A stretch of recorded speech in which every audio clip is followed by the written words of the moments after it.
My love, welcome to another episode of Blisstopia podcast. I am your host, Mercedes Castellani, and today we have an amazing and really, really deep episode. I'm really excited and I'm really looking forward to this episode because I think it's going to be probably one of the deepest and most vulnerable episodes we're going to have in the show. Today we have as a guest Cassie Kovacs. Cassie is a trauma-informed breathwork practitioner and a life coach. She's also the host of the Grow More Good podcast. We met last year when we did a mastermind to launch our businesses as coaches, and we've been supporting each other in the journey, watching each other grow, evolve, change. And it's been such a pleasure to see Cassie bloom in this space. So thank you so much, Cassie, for being here in Blisstopia podcast and for being open to have the sort of conversation that we're going to have today. Thank you so much. I love that intro, and I'm excited that this is going to be such a change of pace in terms of deep vulnerability, because that's my favorite place to go. Yes, me too. So before we dive into the show, I do want to give you guys a little trigger warning. So I want to be, as careful as possible. This show is going to be a very deep one. We're going to be touching on sensitive topics.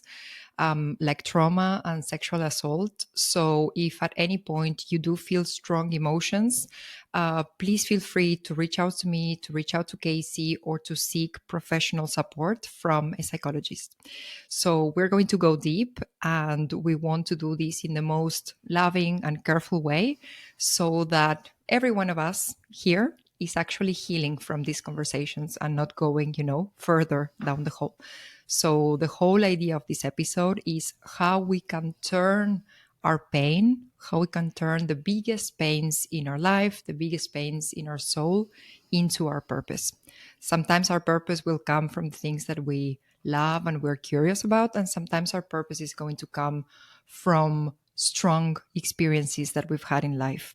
So Casey is a beautiful embodiment of that, and she's super brave to be here on the show today. So I have many, many questions for you, Casey. So why don't you share with us your story, how everything started, how life unfolded for you, and why did you become a trauma-informed breathwork practitioner? Wow. Okay. So this is a loaded question.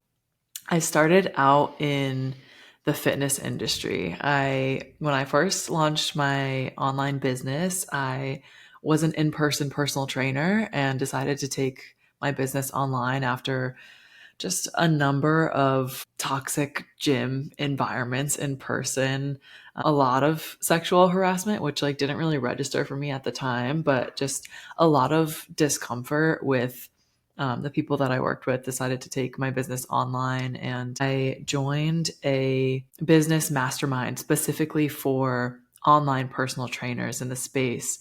And they had an in-person retreat event for the coaches, and I wasn't able to attend in person, but I was able to join virtually. And on one of the calls, we were going deep into it was a business mentorship, but of course, as you know, life is business, and so much of the blocks that come up in our business are actually because there's something in our everyday lives that we're not able to recognize. So they were giving a number of speeches and going deeply into our whys. Why do you want to be a fitness coach? We all want to travel. We all want to help people. We all want to change our lives. That doesn't make you different than anybody else. What makes you you? What makes you stand out as a coach?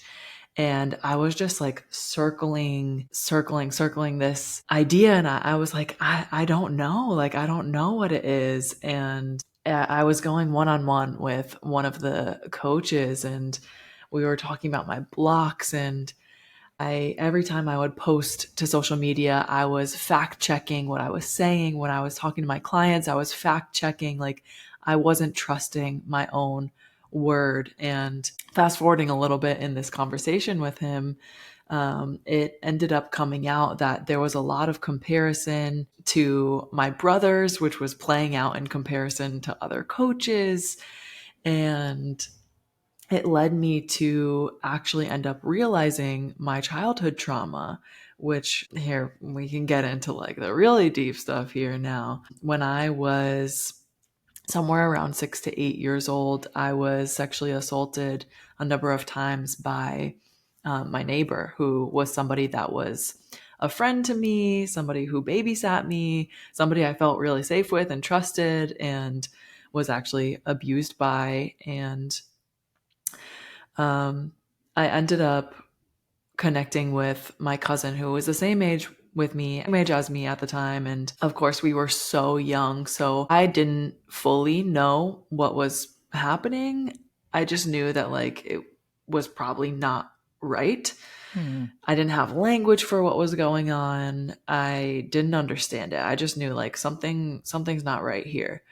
And ended up sharing with her about it. And eventually it ended up getting back to my parents, where I'm not sure what the timeline of this was, but I was called into my parents' bedroom and I sat down with them.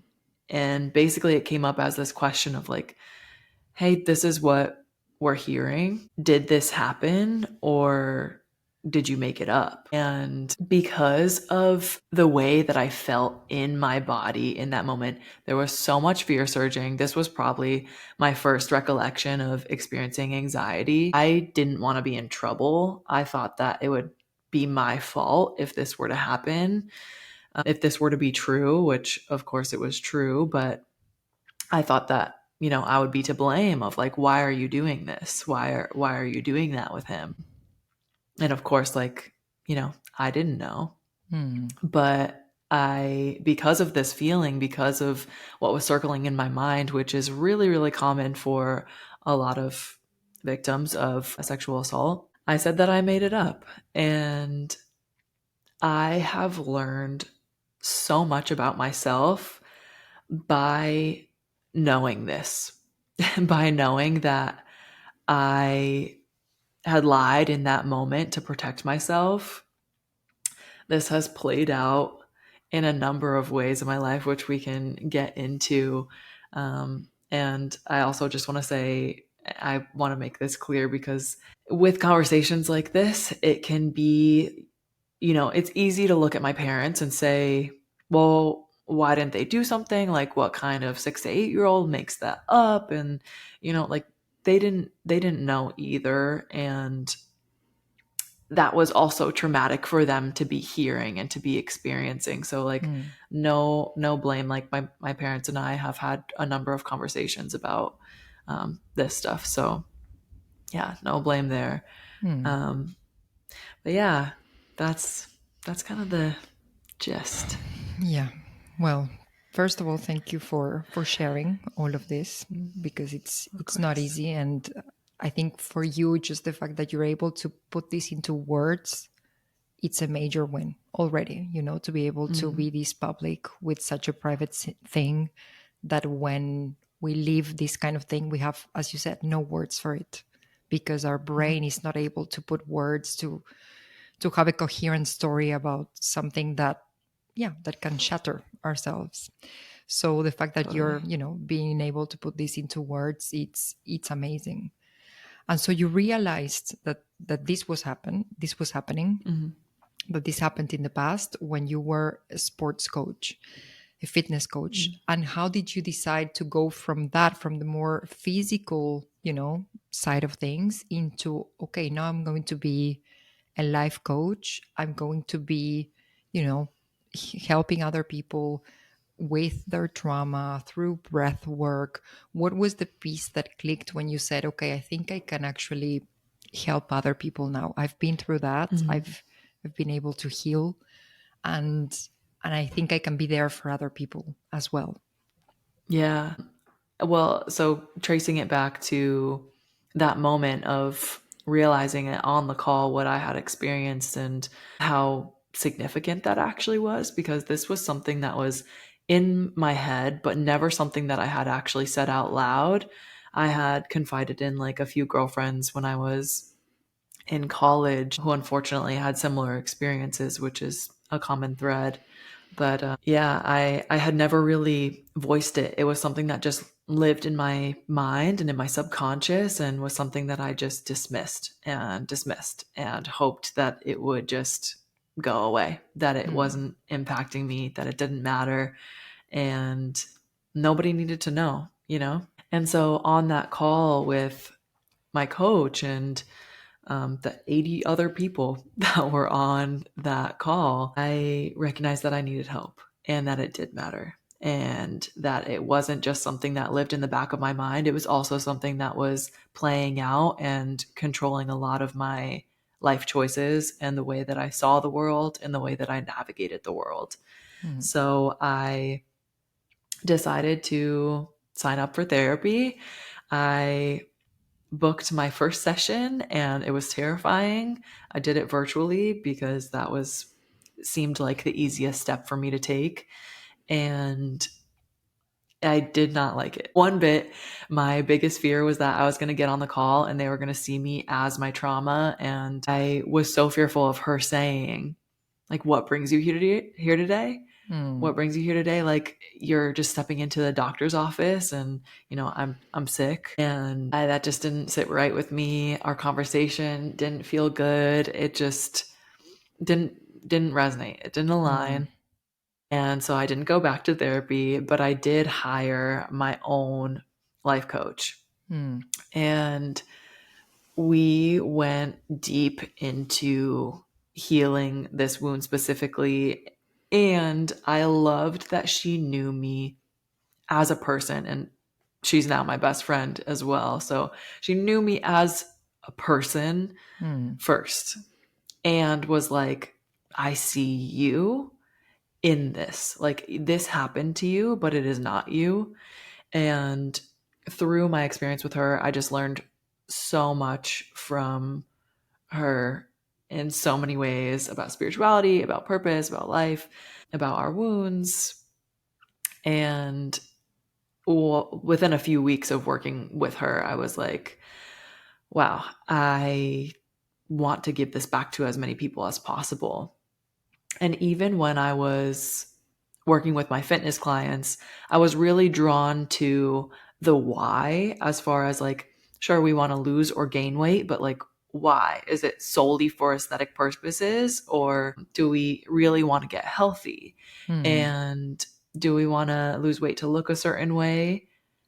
If that's the case, why is that? Like, where does this come from? And just tracing back things to the root, I was always really interested in doing that. And a lot of my clients weren't fully interested in that. They just wanted the aesthetic change. Hmm. So I knew that there was something different that really drew me to a similar experience like life coaching. So you had this need to go deeper in the transformation, not just in the Hmm. behavior, but in all of the things that are behind the behavior, the emotions, the Yeah. thoughts, the beliefs, the identity. Amazing. Right. Amazing. So when all of this was, before you uncovered all of this and this was in the back of your mind, was it like you forgot what happened? Or was it there, but you decided not to talk? What was it like when it wasn't, like it is today, where you've recognized what happened and you can talk about it? Mhm. What was it back then before you uncovered? How does it, how for a person who, because we might not be aware, until we have that conversation when things click, we might not be aware that this is in the back of our minds because the subconscious is very good at hiding. So, Mhm. how was it for you when your subconscious was protecting you from accessing such a painful memory? It's so true that that absolutely happens. And it was like I forgot. Right now, it's living with me in the same way that I know that this happened to me, that I have blue eyes. Right now, it's just a fact that is existing and I've come to peace with it. And before this, yeah, after it happened to me, I remember that it happened until I was in high school. So I was around like 14 or 15 years old the first time it resurfaced. Um, because once I said that I made it up, it was almost like my subconscious believed that. Like Mm, once I had said to my parents, this isn't real, then my subconscious was like, okay, perfect. Like let's go with that. That feels better. Tuck it away, move mm, on. mm, And that memory was not there. And I was actually sitting in, they were doing like an assembly for, I don't know if it was specifically about sexual assault, but if it was going over, safe sex and you can say no, and here's how to use a condom, and just like mm, things like that. And I remember her saying something like, if you do experience sexual assault, like this is what it can look like, and it's not always like genitalia to genitalia. It can look so many different ways, and that sort of was a light bulb for me. mm, And she also had said, like, this is still valid, even if it's been years and years and years. Like, this is mm, always something that you can bring up. This is always something that you can take action on and get justice for. So that sent my body in just to like this racing knowing of like, oh my gosh, this is definitely real. My body was remembering, but mm. my mind was like, no, no, no, this can't possibly be true. I don't like this. But my body knew. And Yeah. just to give a little bit more context on that for somebody who may have a similar experience, your body keeps the score. That's a common saying. Your body keeps the score. Your body remembers the imprint of the trauma. So what that means is like your body remembers the experience of what it was like to have that happen.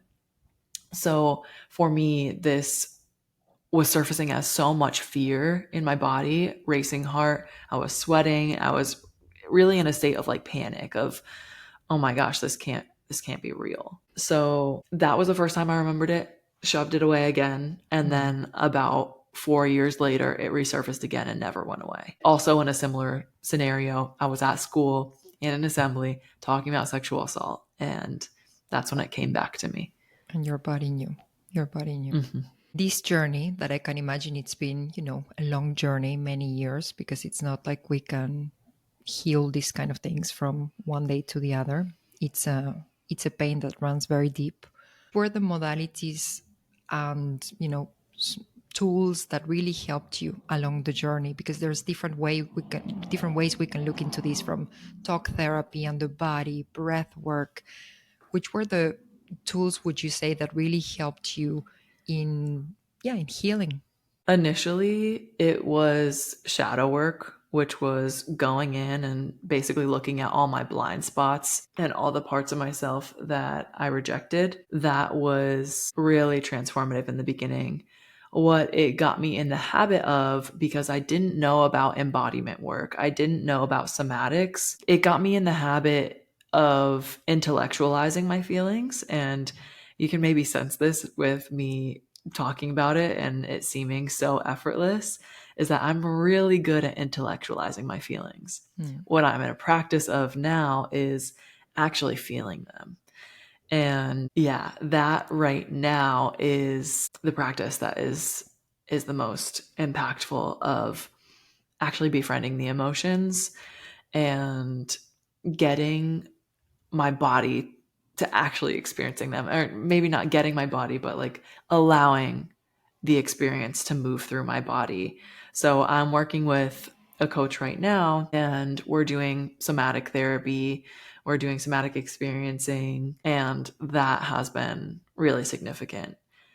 Alongside what I also am a facilitator of now is breathwork. And for anyone who doesn't know, breathwork is like an active form of meditation. If meditation is walking, breathwork is going for a run. mm, And what breathwork does is it lights up new centers, not new, they're obviously already existing, but they light up centers in our brain that we don't use every day-to-day life. They are bringing into action different centers. And it's almost like taking your experience at hand and looking at it from a new perspective. It gets you out of your mind and just straight into your body. So breathwork has been a really, really cool tool, and that can sound scary, but I believe that with the right practitioner, it can be a really gentle, loving experience rather than something that's just like forceful and ripping out, ripping stuff out at the seams. Yes. But with breath work, it's incredible because you can release without having to re experience. So that's something that I think is really, really powerful for somebody who is afraid to work on a past trauma that is really significant. Then with breath work, you don't necessarily have to relive it, revisit it. We can just release. So important. So I think it's interesting to look into these things from different perspectives, from talk therapy, shadow work, working with the coach, working with the psychologist, engaging the body, because as you said, the body keeps the score and the subconscious mind is the body. So that's where all the emotions are stored. And then Yeah. these other kinds of therapies that can be super helpful, like breath work, for example. That's super, super interesting. So how did you manage, and did you manage to find forgiveness in all of this? And how did you Yeah. manage to turn this pain into your purpose? Yeah, that's a great question because I know forgiveness is a huge piece. When I got off of that coaching call, when I talked about my experience for the first time, I jumped to YouTube and I searched how to heal from sexual assault trauma. And I was watching a few videos of just like people sharing their experience and how they've healed. And in every single video, people say the number one thing that you need to do in order to heal is to forgive. And that being the first time I was really sitting with what happened, I was like, there is no way that I am forgiving him for doing this to me. There is absolutely no way. I think of him and I feel disgust, and that's just not happening. So I guess I'm not healing from this. And throughout my journey, I think that faith has played a major role. I don't know if I would have been able to get here if I didn't have a belief in anything greater. That has definitely shed a lot of bit of light, and also a new understanding of forgiveness. Because to me, growing up, I always thought that forgiveness meant that it's okay. And forgiveness doesn't make what happened okay. Forgiveness is not for the other person on the receiving end. Forgiveness is for you. And what forgiving does is it breaks a chain that right now, if you are holding on to resentment in any way, there's a chain anchoring you to that experience in the past. And even though you think that that tether is not impacting you at all, there's tension on the line and it's impacting your experiences 100%. So what forgiveness does is it breaks that tether. It breaks the chain of resentment that is anchoring you in that past experience so you can be free. It doesn't it doesn't mean that what they did was okay. It doesn't mean that they're off the hook for what happened. It just means that like I am no longer holding on to this. I don't want to live with resentment, so we're moving forward.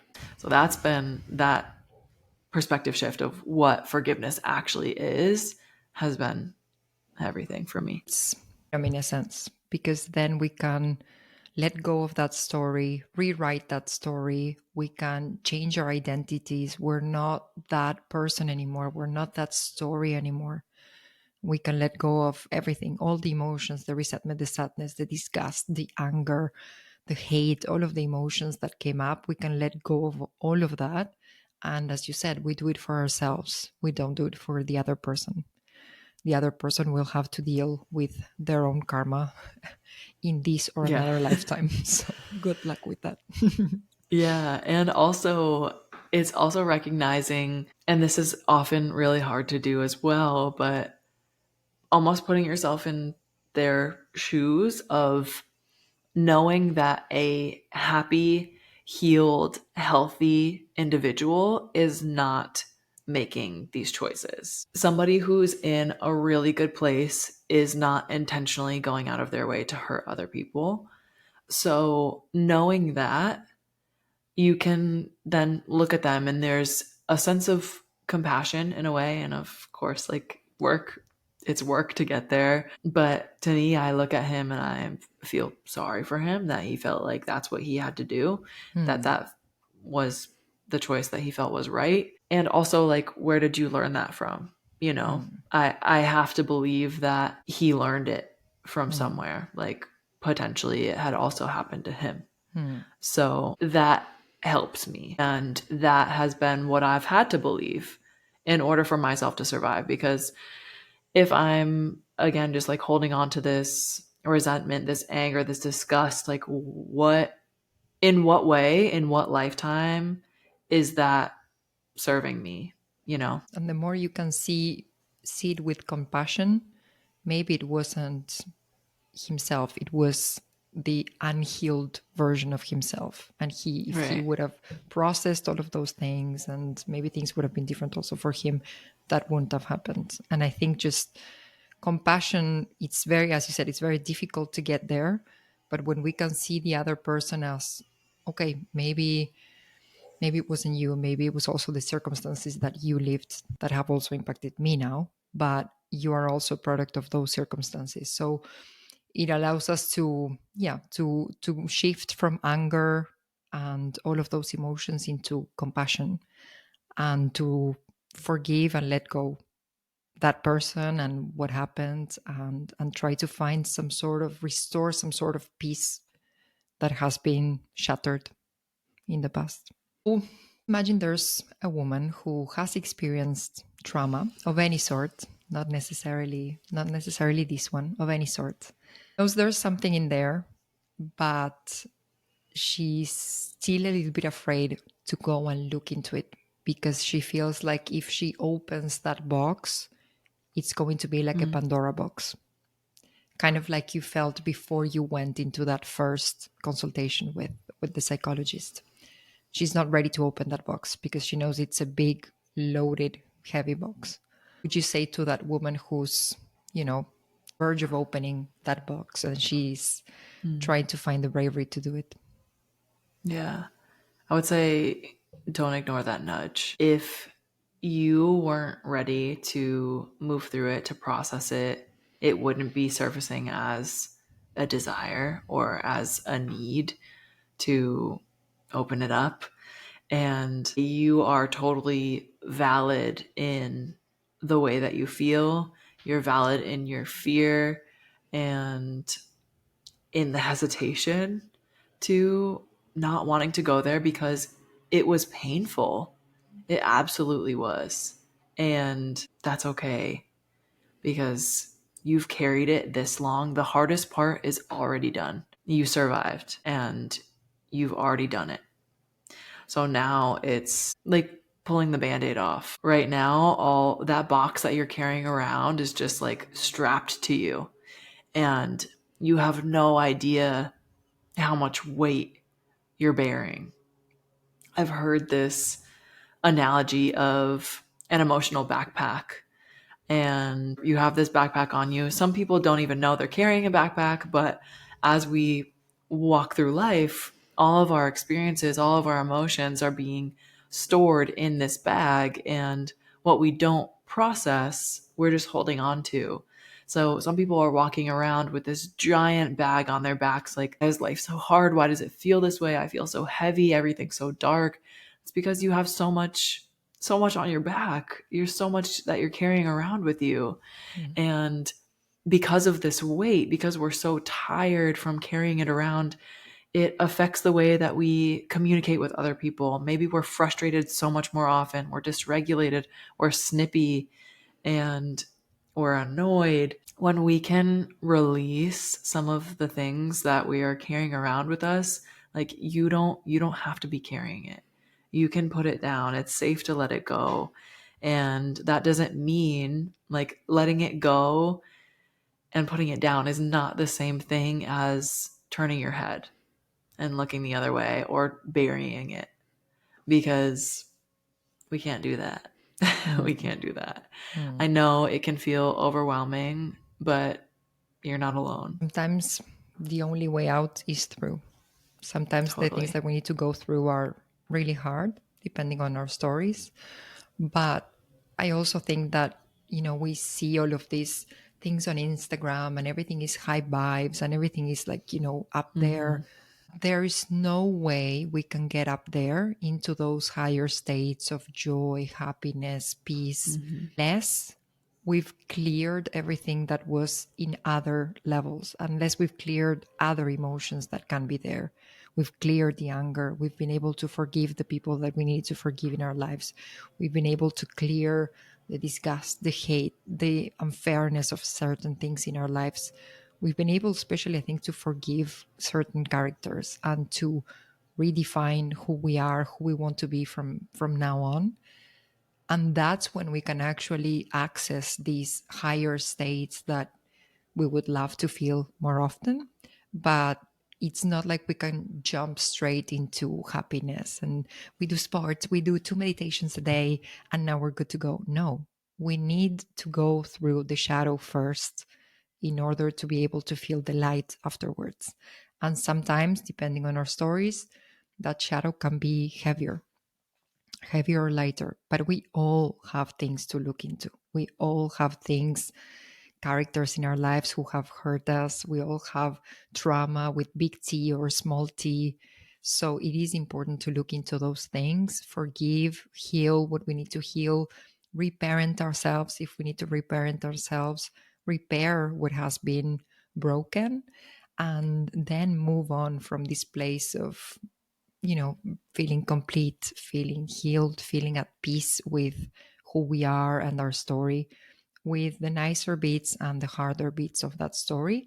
And I think it's also important how we can actually find meaning in all of this.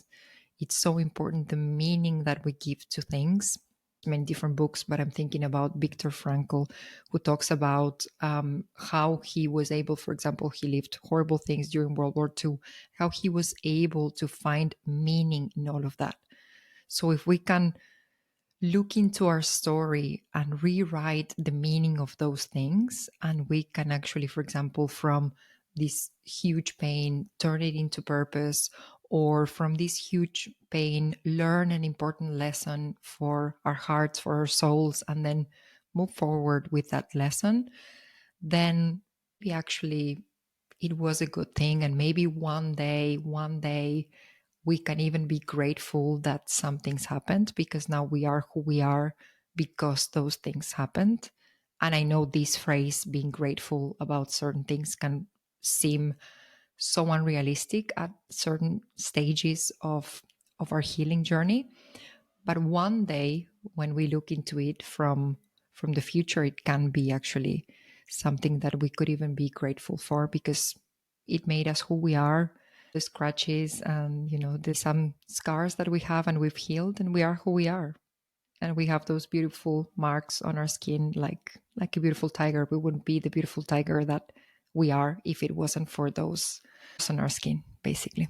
I love the way that you put that, because I am grateful that this was my whole experience. I am grateful for everything that I've moved through, whether you want to call it good or bad. And I know that wherever your listeners may be in their journeys, gratitude might feel impossible. And I just want to sprinkle some hope in there, because I thought it was impossible too. And now with the piece of purpose that we were talking about earlier, like I wouldn't be able to be doing the work that I'm doing and to hold space for women in the way that I do now had I not had this experience, had I not endured the trauma that I had. It wouldn't be the same. So even if, like, when we look at the experience alone and say, I'm grateful for this, it feels a little twisted. But if we Definitely. can look at the impact of, I would not be the same individual that I am today had this not happened to me, that's where we can see some of the Yes. gratitude. Yes. That's where we can take that pivot. Being who you are and also finding the purpose and being there for other women who have been through similar situations or other situations that are linked with pain, deep pain, and you can hold space like other coaches maybe can't because they haven't lived that kind of thing. And you can hold and you have this deep empathy and you can validate those feelings. And I think that, and it's one of your superpowers. It was hard to get that superpower. It was really hard, but it's one of your superpowers now. Thank you. Yeah, I always say that it doesn't matter what your experience was, vulnerability will recognize vulnerability. So maybe you're listening to this right now and you haven't experienced sexual assault, but you can feel me because you've also experienced something hard or painful or tragic. Mm. And that part of you recognizes that same part in me. And that is what connects us when we talk about it. That's Mm. what connects us when we can allow it to connect us. Otherwise, the wounded side of that is isolation. And that's when healing becomes really lonely, is when we keep it to ourselves and we think that we have to do it alone. But even having conversations like this can be so life changing for other people and Yeah. yourself. Yes. Yes. And I'm curious about breath work. Of course, we follow each other on Instagram. And I remember that at some point you said that the missing piece in the journey was breath work. So, what did you find in breath work? What was that missing piece in your journey? And then, how do you also use breath work to support clients through their pain, their trauma? Yeah, for me, I would have died on the hill that was we could just talk about our experiences and we could just talk about them and move through them and we would heal that way and we would be good. And I think that that is a major piece of the puzzle is being able to talk about and work through it in that way. But like I had said previously, that just led to me intellectualizing so much and being so heady rather than actually feeling, which is why we're in this human experience is to feel. And what breathwork has allowed is for this energy to move in my body in ways that I didn't even know that it could. I didn't know what was still there. One experience that I had was during my practitioner training. We were doing a group breath journey and I released deep pain from my womb that I thought was taken care of, that I thought was healed, that I thought was good. And I can't explain it other than it was deep pain from my womb. It didn't like hurt to release, but I know that like from the sounds coming out of me and the way that my body was moving, it was just this energy release. And without that, like the lightness that I felt afterwards, sometimes that's what it is in breath work. And what I meant when I said earlier, like you don't have to relive it. There was more of the trauma, there was more of that memory in my body, but I wasn't having like flashbacks while I was releasing. Hmm. It was just a knowing like this is what this is. And that's what breath work has been able to do for me and for so many of my clients. Sometimes it does come alongside of visuals and faces visiting, but I've never had a client or an experience myself where a client comes out re-traumatized. I've Mm. never had a client come out of a journey being like, that was scary, or I feel worse. No one has ever been left in a state of, yeah, feeling re-traumatized. Yes, So because that's so important how we can actually access, painful memories mhm. without to go through that pain again. And there's different things we can do. Breath work. I know now there's even some people who are trying to do this with MDMA Mhm. because it can be used not only for rapes, which is very fun, but it can be used for therapy because then it allows you to be talking about what happened, but without, because you're feeling, peaceful and happy and it's all good, you can talk about what happened without actually accessing the emotions of it. So, for example, that is being used for veterans, for example, who have a really hard time accessing those memories. So, they're using MDMA in therapy to do that kind of thing. So, it's interesting that breath work can also serve in that way without taking any kind of chemicals. And you can actually process and release energy and release emotions from our bodies without having to go through that painful memory again. So Yeah. I have many questions regarding breath work. So over here in Blisstopia, we love meditation. We are very used to meditation. So I'm really curious if you can explain us what are a little bit more the difference between meditation and breath work. What are the benefits of it? What does it do Mhm. in terms of the brain? I heard that you can access new parts of your brain that are not normally, functioning or active. Can you explain for Mhm. someone who has never done breath work what this is and how it's different from just a meditation? Yeah, so as I said earlier, breath work is much more active than a meditation. If we think about meditation is enhanced mindfulness, and meditation is enhanced awareness. It's more of like focusing, whether that's on the breath or you're doing like an active meditation where you are walking and looking at colors. Like you can make anything into a meditation.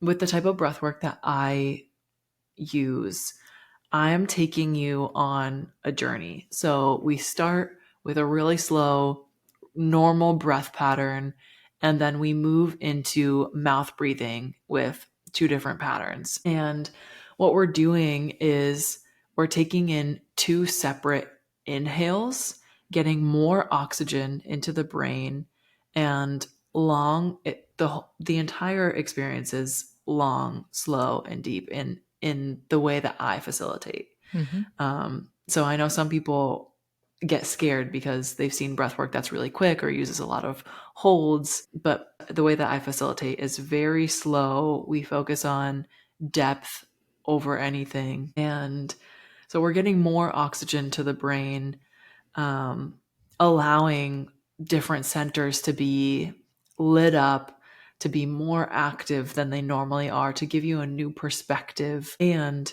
once we can clear that monkey mind, you are straight into feeling. There may be emotions released, there may be sensations released, but ultimately, our thinking brain is almost like shut off and we can just experience. I've had clients who've had journeyed with plant medicines, so some psychedelics, some what is it, hape? No. What is the toad then? Yeah, the Mexican thing from the frog. Yeah, where you get like burned and then they put the frog poison in. I can't think of what it's called. I know what you mean. I can't remember the name either, but I know what you mean. Yeah, but people who have experienced that and also ayahuasca Hmm. experience breath work and come out on the other end saying that they've had similar breakthroughs in breath work than they have with ayahuasca. And as somebody who's also experimented with psilocybin, you totally do. I am now at the point where breath is my medicine. I no longer feel a desire or a call to reach out to different substances or sit with other like plant medicines anymore. In the past, they've intrigued me, but just with the experiences that I've had with breathwork, it's brought me so much clarity physically, mentally, emotionally, spiritually, that it's just undeniable. Like I don't, why look to substances when we have our breath, our life force? Like, this is incredible that we can reach these new states of consciousness only by using our breath, something that we do all the time, every single day. Yes. So that to me is just like undeniable. Yes, yes. For me, I'm a huge lover, believer in meditation. And that's the Mm-hmm. beauty of it. We could think could be ripped away from our lives. We could be, just alone in a room with absolutely nothing. And we still have our breath in there to help us regulate. In the case of breath work, to help us, heal ourselves, understand things that we want and need to understand from ourselves. So I have some questions for you to go more into the details of breath work. The images, for example, that we see, are these images that Mm-hmm. are coming from our minds? Are these images that are coming from our subconscious that is trying to process something? Can we access, I don't know, some other entities? Like, how does it work? Where do these images and where do these colors and feelings, especially images, where do these images come from? Is it us? Can we connect with something else because we're in this state? What is it actually happening? Yeah, I mean, I think that a lot of the visuals could come from our subconscious. Like, you can also believe that maybe they're dropping in from a higher power. I have one client who actually did my facilitator training with me. So she's also a practitioner, and in both her journeys that she experiences personally and in her facilitations, she has a gift of calling in like ancestors. So while she's facilitating, while she's breathing, different people will drop in, and it's just undeniable. I literally was talking to her this morning, and she said that somebody had a past dog drop in and Oh, say their, yeah, it's so sweet, and say their goodbyes, and also gave instruction to build an altar for the dog. really? Oh, Yeah. She was like, honor me. honor me, bitch. Yeah. Gone, not fully gone. Oh my God. So, I mean, who's to say where it's really coming from? It could be to process some emotions. It could be processing memories. It could be looking ahead. I've had like visions for the future. Actually, in meditation is where I had the first visual of myself facilitating breath work. I had never felt called to facilitate. I had experienced breath work. I had loved breathwork, but it was never like, I need to do this. Hmm. It was just something that came to me in meditation. And I saw myself facilitating on retreats and was like, well, I can't stop thinking about this now. So Wow. Amazing. must be, yeah. Amazing.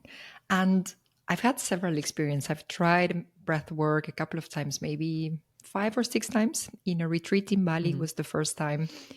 My dad was in hospital. Then eventually he passed away. And then on those two first breathwork sessions, the trauma of the day when he had a stroke and then he went into hospital came up. And I've been able to access in other breathwork journeys different things, inspiration for my business, etc. And I've had two different feelings, and I'm wondering if those two are normal. The first one is that sometimes I have the experience that my head will just shut down. Like it's as if I go unconscious somehow. And I'm like, I don't know if this is normal or not. I'm still alive here. Like I survived. And then the other thing is that so I'm very used to meditation, right? And I love, I'm very in contact with my breath and all of that. But then whenever I do breath work, the breathing seems kind of hard. It's like I make a lot of effort to breathe. Mhm. So are those two things normal? Is it okay to feel like you're dying? And then is it okay to feel like it's hard to breathe? Yeah, I have had similar experiences where, especially if you're self-led on breath work, I almost like forget the pattern, like I forget what I'm supposed to be doing, and it's definitely a challenge to keep going. There's a specific pattern in breath work that's two inhales. One is in the belly, the next is in the chest, and then you exhale. And that's like a super common pattern in breath, but people utilize it in different ways. But that is the pattern that I always say puts the work in breath work. Like it is meant to challenge you, it's not meant to be easy breezy. We don't breathe like that normally. Hmm. So, like, Hmm. it's going to push your edges, but it's work. So, yes, it's normal for it to be challenging. I've also had clients who have said like, it's not like I don't think I fell asleep. Like I'm pretty sure I was aware, but I also wasn't fully here. So Hmm.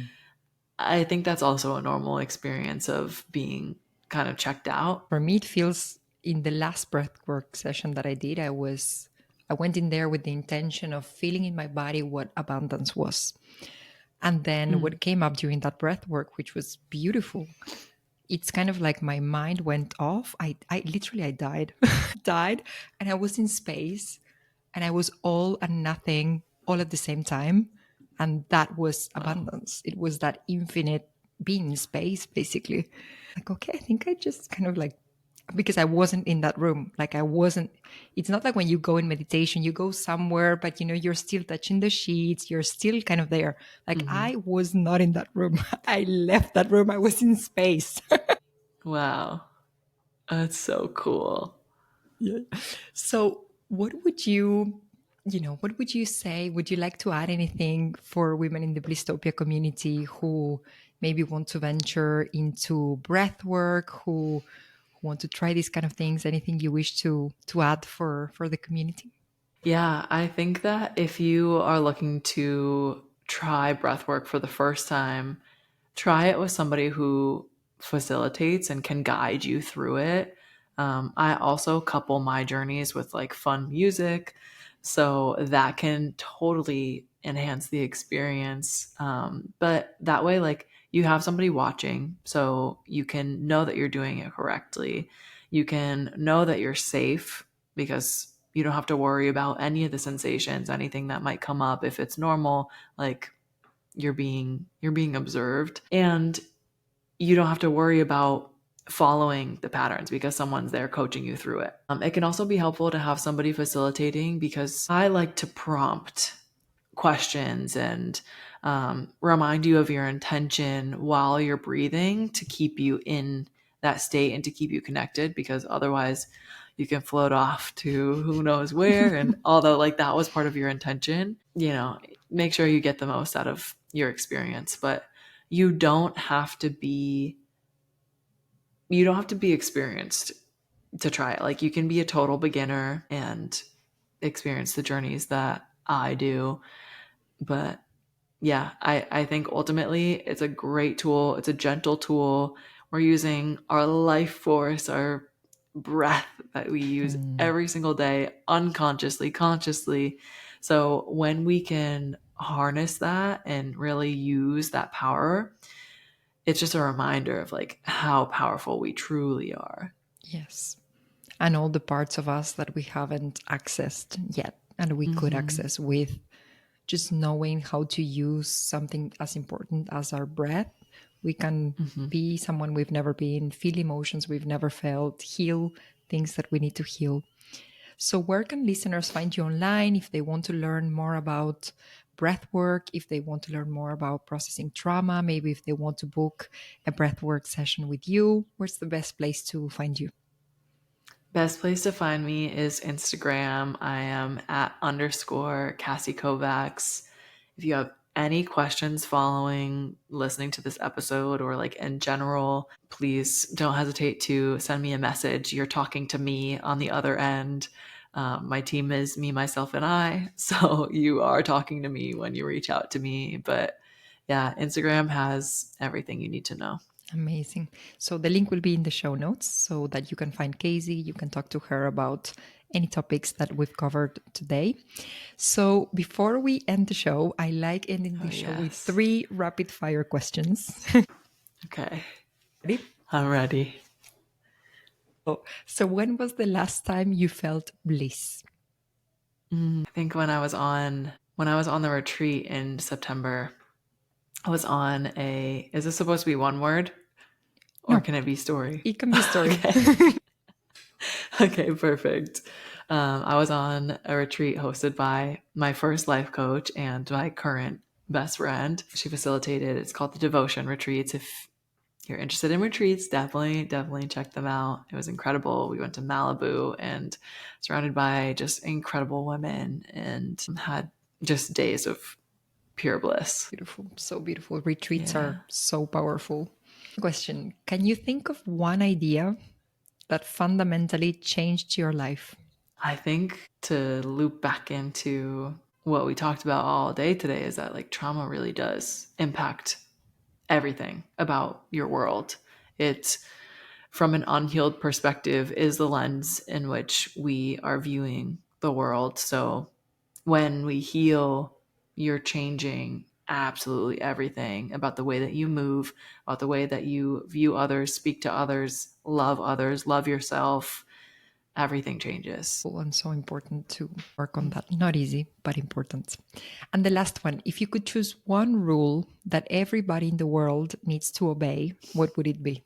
Everyone has to heal their trauma. I love it. Yeah, everyone has to go on a healing journey. Yes, the world would be a better place. And Seriously. children wouldn't have to, get their trauma from their parents if all the people that are on earth right now would heal their trauma. Yeah, we'd at least be more self-aware and like more considerate. Yes. I think. Yes. And understand also why we are behaving in certain ways. And then maybe apologize. Sorry, it's not me, it's my trauma. I'm working on this. It personal Totally. has nothing to do with you.